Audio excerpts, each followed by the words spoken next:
So, kind of like the last roundup, this one was going to cover 3 releases, but they really do be taking their time lately, to the point where I'm just going to round up and review 375 and 376 in this video, in case it's months and months before the next one.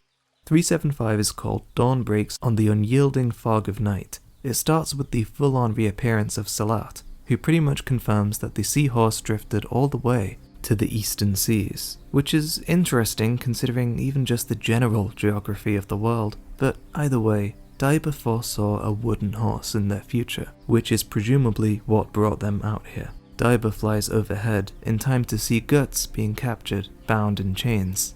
It's at this point we change perspective to the ship itself, and watch Isidro yell for Guts to fight them and cut them up. But Guts falls down, Isidro gets assaulted for yelling, and through this all, Guts remains despondent.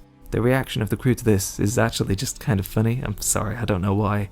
But they drew Magnifico like he's high on pills, and Puck like he's so passively disappointed. He looks like someone who would use the word ick. Rickett cuts to the front of the ship, overhearing Isidro and stating his shock at recognizing Guts, here of all places. But it's interesting because the episode before this had Rickett step into the room that Guts was in. That's how I thought it went anyway. But I suppose that had to have been a different room now for this sequence to work. Rickett apologizes for the rough treatment, saying how the Kushan Empire is going through upheaval and that its people are on the edge.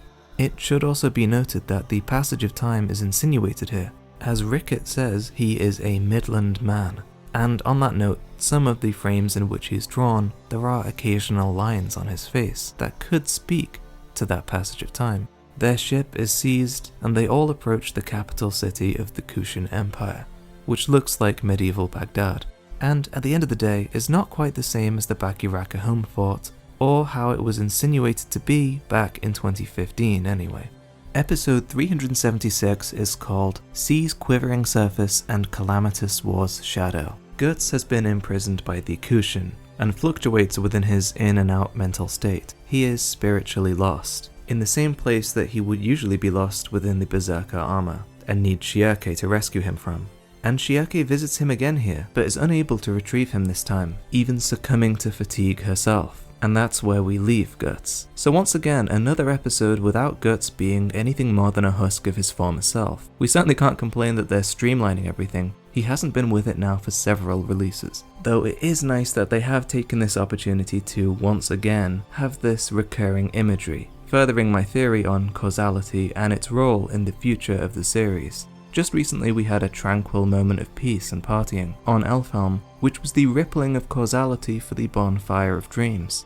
Instead of Griffith being unable to strike Guts, and him leaving with Griffith's unrealized notion of a dream, we have Guts being unable to hit Griffith, and then him leaving with Guts' purpose to live. And after both of these sequences, here we have it. Both these men, bound in chains, drained of will. Beautifully done.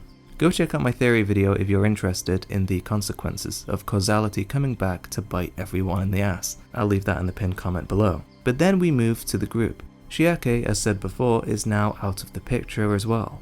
We hear bits and pieces from Daiba and Salat that these guys are now refugees and will serve under the Kushan military. For what purpose? Well, Salat is the one who declares that they must strike whilst the iron is hot, that Griffith is pushing into the western borders, and that they will bring the war to him. It sounds stupid and massively risky, but Daiba is convinced that the witches of Elfhelm can be trained with dark magic. And Salat, who was maybe the least certain of all when he last saw Griffith, seems sure in himself that war must be waged. So I wonder if this will be the final tease that gets us to see a bunch of the Bakiraka. One thing I found interesting is that Erika is nowhere to be seen. She and Guts share a history, even if she was incredibly young. I can even foresee her role in bringing Guts back to his senses, perhaps with a memory of Godo or two. Maybe there's some unknown wisdom Guts needs to hear that could help him on the path. The artwork has kind of started entering a new style here. There are some errors in places, but there are predominantly more sketch-looking line work than well-defined lines. I'm not particularly for or against it, and it's not particularly better or worse, it's just something of note as we move further into foreign territory. Another fun fact you might be interested in is that this release was completed as far back as January. Similar to another recent chapter, it was Hakusensha that held back the release until now. Last year we got quarterly releases, and with this one being held right back until the beginning of the current business year, something capitalism. If the theory adds up even more, expect another release for August. That's all I'll say.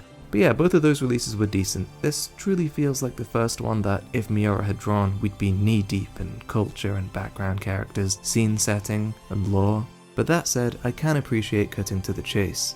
So that puts us now 3 releases into volume 43, just under halfway through. Considering the starting point, the art has come a long way. I look forward to following up that artistic evolution I did, with the years going from 2022 to the present. But I'm gonna let a few more years pass first, especially with the big slowdown on releases more lately. And that's also a separate issue for the future of Berserk 2025. The story is moving maybe a fair bit more different than Miura would have done. We've gone from having bare bones dialogue to having quite a bit of it, though more in the vein of setting the scene or reminding the reader of past interactions. Now that time has passed, I think that's probably wise. They're clearly being cautious that they'll bite off more than they can chew, in terms of mimicking the richness of Miura's lines. This has been my roundup of the last 2 chapters. Thanks for watching this one. Like the video, comment below and subscribe for more. What did you guys think? Thanks for watching my shorts, by the way. Recently made some of those and they went down pretty well. Thank you to my patrons and have a good night.